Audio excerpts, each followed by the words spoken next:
Gold hub తాకట్టులో ఉన్న బంగారాన్ని విడిపించి కొనబడును. అదే రోజు ఆన్లైన్ ధరకు కొని డబ్బులు ఇవ్వబడును. హాయ్ హలో నమస్తే, వెల్కమ్ టు అవర్ ఛానల్ మనం టీవీ. నేను మీ శాన్వి. ఈ రోజు మనతో పాటు లైవ్ కాల్లో ఉన్నారు senior political analyst Kommineni Srinivasarao గారు. మరి ఆయనతో మాట్లాడి ప్రస్తుత రాజకీయాల గురించి తెలుసుకుందాం.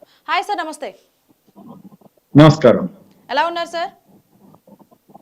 ఓకే, చెప్పండి. సార్, ఇప్పుడు చూసుకుంటే తెలంగాణలో ఫోన్ ట్యాపింగ్ ప్రణీత్ రావు గారి ఇష్యూ అయితే చాలా వైరల్ అయింది. రోజుకొక న్యూస్ అనేది బయటకు వస్తుంది. బీఆర్ఎస్ ఒకప్పుడు అధికారంలో ఉన్నప్పుడు జరిగింది కాబట్టి ఇప్పుడు కేటీఆర్ గారు మెడకు చుట్టుకునే అవకాశం కూడా ఉంది. న్యూస్ కూడా చాలా వైరల్ అవుతున్నాయి. అంటే అధికారంలో ఉంటే ఫోన్ ట్యాపింగ్ చేసే హక్కు ఉంటుంది అంటారా? అంటే అట్లా కాదు. ఫోన్ ట్యాపింగ్ అన్నది పోలీసులకి, ప్రత్యేకించి ఇంటెలిజెన్స్ విభాగంలో తీవ్రవాదులు అనే కదలికలు కనిపెట్టడానికి, రాష్ట్రంలో ప్రజల్లో శాంతి భద్రతల సమస్య సృష్టించే వారిని అరికట్టడం కోసం దీన్ని వాడుకోవాలి తప్ప ఎప్పుడు పడితే అప్పుడు వాడుకోవడానికి ఉండదు. కానీ దురదృష్టవశాత్తు కొన్ని సందర్భాల్లో ఈ రాజకీయాలకు కూడా వాడుతున్నారు. సో అందువల్ల ఈ సమస్య వస్తుంది. అయితే కొన్నిసార్లు రాజకీయాలకు వాడటం వల్ల కూడా కొన్ని విషయాలు బయటకు వస్తున్నమాట వాస్తవమే, పూర్తిగా తోసిపుచ్చే పరిస్థితి కాదు. కానీ ఇవాళ రేపు రకరకాల మాధ్యమాలు వచ్చినందున ఇంకా ఫోన్ ట్యాపింగ్ ఇటువంటి వాటిని రాజకీయ ప్రత్యర్థుల మీద వాడటం అనేది తెలివి తక్కువతనమే అవుతుంది.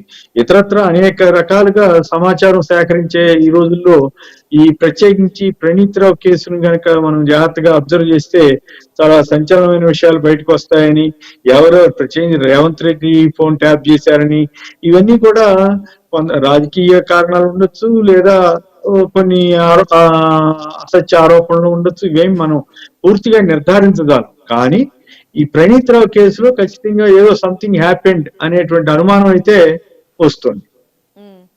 సార్, ఇప్పుడు ఒకప్పుడు రామకృష్ణ హెగ్డే గారు సీఎం గా ఉండేటప్పుడు ఫోన్ ట్యాపింగ్ విషయంలో ఆయన రాజీనామా చేయాల్సి వచ్చింది పదవి నుంచి. మరి ఇప్పుడు సీఎం రేవంత్ రెడ్డి గారి మొబైల్ కూడా ఫోన్ ట్యాపింగ్ చేశారు అని చెప్పేసి న్యూస్ అనేది వినిపిస్తుంది.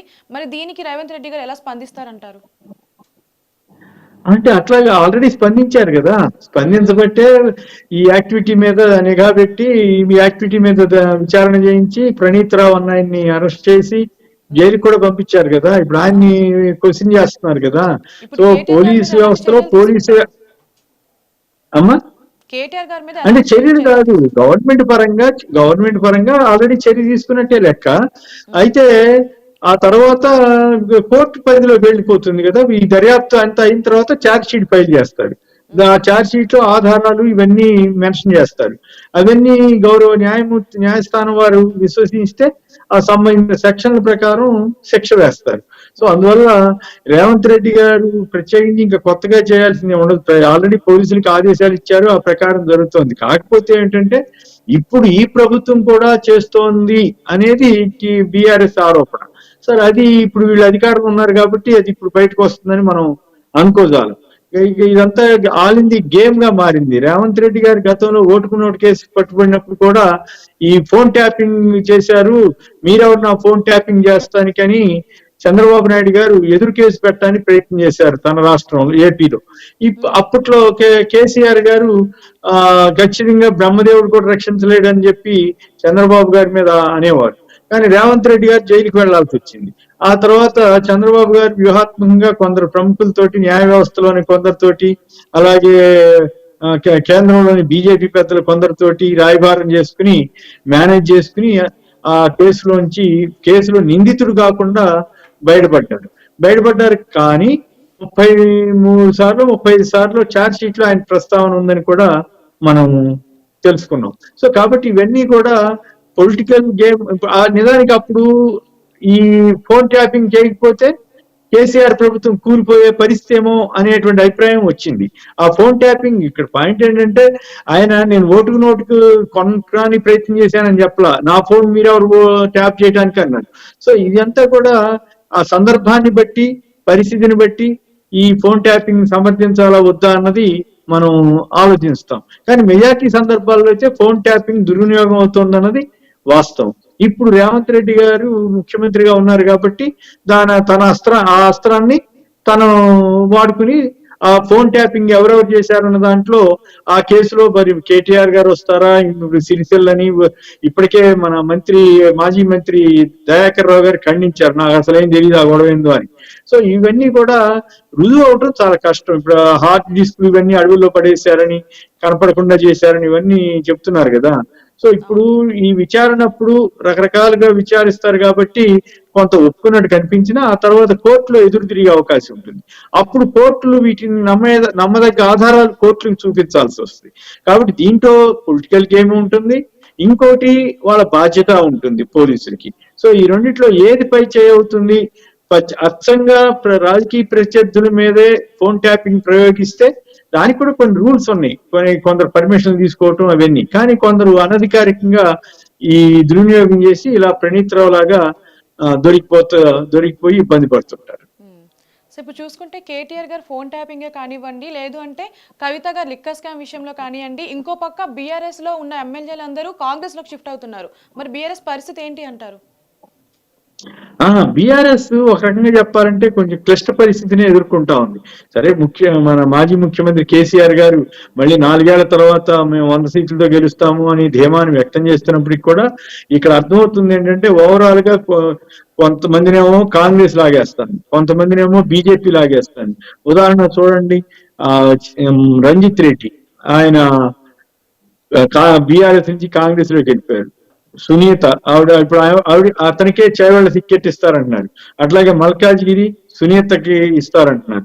అలాగే పసునూరి దయాకర్ ఆయన బీఆర్ఎస్ ఎంపీ వరంగల్ ఇస్తారంటున్నారు. సో ఇలా ఇతర పార్టీ నుంచి, అట్లాగే పెద్దపల్లి మరి వెంకటేష్ చేనేతకి ఇస్తారా లేకపోతే ఇంకోటికి ఇస్తారో మరి కన్ఫర్మ్ అయిందో లేదో నాకు గుర్తులేదు. బట్ ఇలా ఈ ఇతర పార్టీల్లో ఉన్న కాస్త స్ట్రాంగ్ లీడర్స్ అన్న వాళ్ళని వీళ్ళు కాంగ్రెస్ పార్టీ గుంజుతాడు.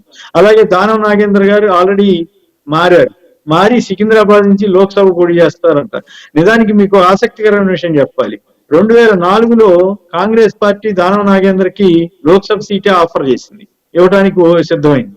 అయితే నాకు సికింద్రాబాద్ లోక్సభ అప్పట్లో గెలుస్తామో లేదో అనే డౌట్ ఉండేది. సికింద్రాబాద్ లోక్సభ సీట్ నాకు వద్దు అని చెప్పి ఆయన కాంగ్రెస్ కే రిజైన్ చేసి తెలుగుదేశం రాత్రి తెలుగుదేశంలోకి వెళ్ళి ఆ సీటుని తీసుకుని ఆసిఫ్ నగర్ నుంచి పోటీ చేసి గెలిచారు.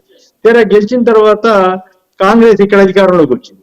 దాంతో మళ్ళీ ఆయన ఏం చేశారు, ఆ పార్టీకి మళ్ళీ టీడీపీకి గుడ్ బై చెప్పి మళ్ళీ రాజశేఖర రెడ్డి గారికి మద్దతుగా కాంగ్రెస్ కి వచ్చారు. కానీ ఆ తర్వాత జరిగిన ఉప ఎన్నికలు ఆయన ఓడిపోయారు.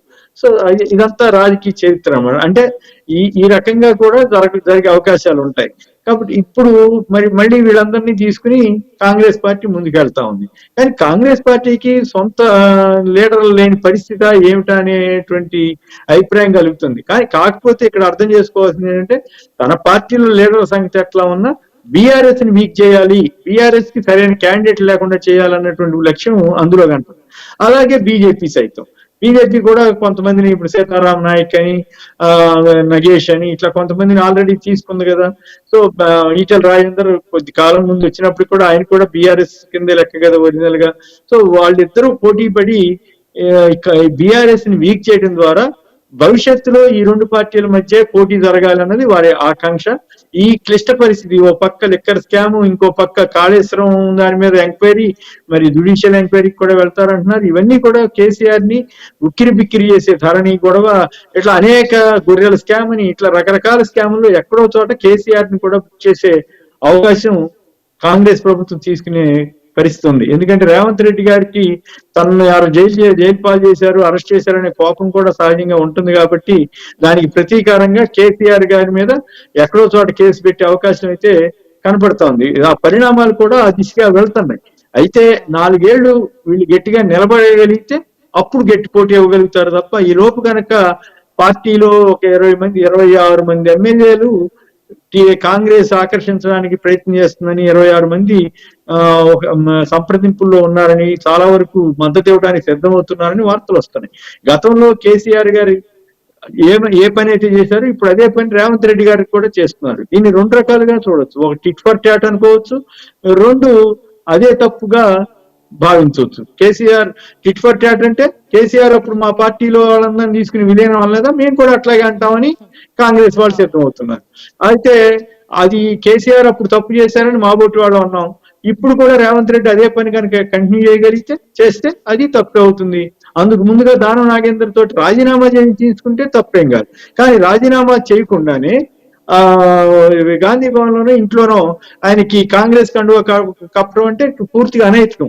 ఈ ఫిరాయింపులకు వ్యతిరేకంగా రేవంత్ రెడ్డి ఆ రోజుల్లో కోర్టుకు కూడా వెళ్ళాడు. కానీ ఇప్పుడు ఆయన అదే పని ఆయన చేస్తున్నారు. ఇప్పుడు గతంలో చంద్రబాబు నాయుడు గారు 23 మంది ఎమ్మెల్యేలని కొన్నారు అక్కడ వైసీపీ వాళ్ళని. జగన్ గారు ఏం చేశారు, శుభ్రంగా అసెంబ్లీని బహిష్కరించి, సరే మీరు వాళ్ళకి మంత్రి పదవులు కూడా ఇచ్చారు కదా, నేను ఉంటున్నా ఇట్లయితే అని బహిష్కరించి శుభ్రంగా పాదయాత్ర చేసుకెళ్లి జనంలో మళ్ళీ తను గెలవగలిగాడు. సో ఆ అనుభవం కూడా ఉంది. సో వీటన్నిటిని దృష్టిలో పెట్టుకుని ఈ ఫిరాయింపులు అనేవి ప్రోత్సహించాలా వద్దా అంటే ఎదుటి పార్టీని వీక్ చేయొచ్చు. లేదు, ఇప్పుడు ఉదాహరణకి మనం మధ్యప్రదేశ్ తీసుకుంటే అక్కడ కాంగ్రెస్ బాగా వీక్ అయిపోయింది. 18 మంది తోటి బీజేపీ అట్రాక్ట్ చేసి వాళ్ళని వాళ్ళతో రాజీనామా చేసి మళ్ళీ గెలిపించుకుని నిలబడింది. విచిత్రంగా ఈసారి ఇంకా ఎక్కువ మెజార్టీతో వచ్చింది. ఒక్కొక్కసారి ఎదుటి పార్టీని వీక్ చేయడానికి ఉపయోగపడవచ్చు, ఇంకోసారి ఆ పార్టీయే దెబ్బతింటానికి కూడా కారణం కావచ్చు. సో ఇవన్నీ కూడా సిచ్యువేషన్స్ బట్టి, రాజకీయ పరిణామాలను బట్టి ఆధారపడుతుంది. Thank you sir. రైట్.